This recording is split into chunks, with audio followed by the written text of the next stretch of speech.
Someone asks Milo for a favor he really doesn't have time for. Every part of him wants to say, "I can't this time." And what actually comes out of his mouth is, "Yeah, sure, no problem." He hangs up and immediately feels this hot wave of regret mixed with something close to panic.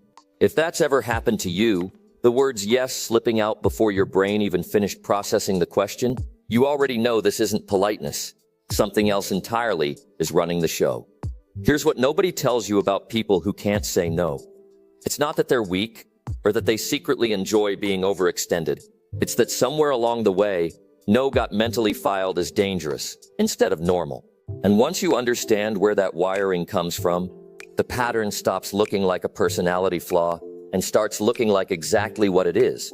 Let's start with what saying no actually requires. Psychologically, it's not just a word.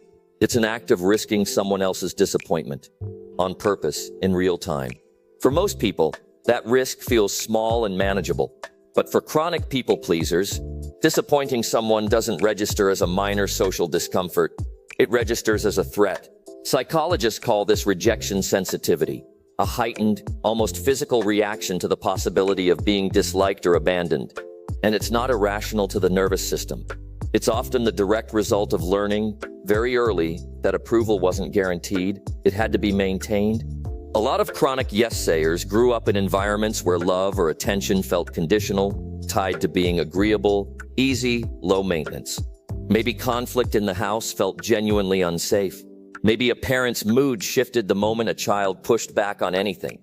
In a home like that, a kid learns fast that saying no isn't just a preference, it's a gamble with the relationship itself. So compliance becomes the safer bet. Not because they wanted to please everyone, but because pleasing everyone was the thing that kept the peace. But wait, there's a second mechanism running underneath this. And it explains why the yes comes out so fast.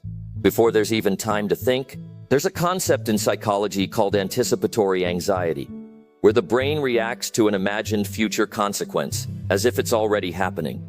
The moment someone senses a request coming, before they've even fully processed it, their nervous system jumps straight to imagining the other person's disappointed face, the awkward silence, the possibility of being seen as difficult. Saying yes short-circuits all of that discomfort instantly. It's not a decision, it's closer to a reflex. The same way you'd flinch away from something moving toward your face. Here's the part that explains why this is so hard to unlearn, even once someone consciously wants to change it. Every time saying yes makes an uncomfortable feeling disappear, even temporarily, the brain quietly logs that as a win.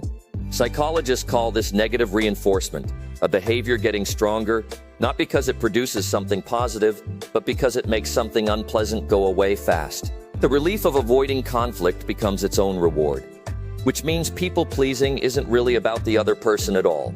It's about managing an internal alarm system that goes off the second disapproval feels possible. There's also something worth naming here, because it shows up almost universally in chronic people-pleasers. A blurry, almost non-existent sense of where they end and other people's needs begin. Researchers sometimes describe this as diffuse personal boundaries, where someone's own preferences get treated as optional, negotiable, less urgent than everyone else's. It's not that their needs don't exist. It's that somewhere along the way, they learn to rank last on their own list without even noticing they were doing it.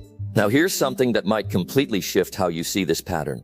People pleasers are often some of the most attuned, emotionally perceptive people in any room. They pick up on tone shifts instantly. They notice when someone's upset before that person even says anything. That sensitivity isn't the problem. It's actually a strength, one that makes them genuinely good at caring for others.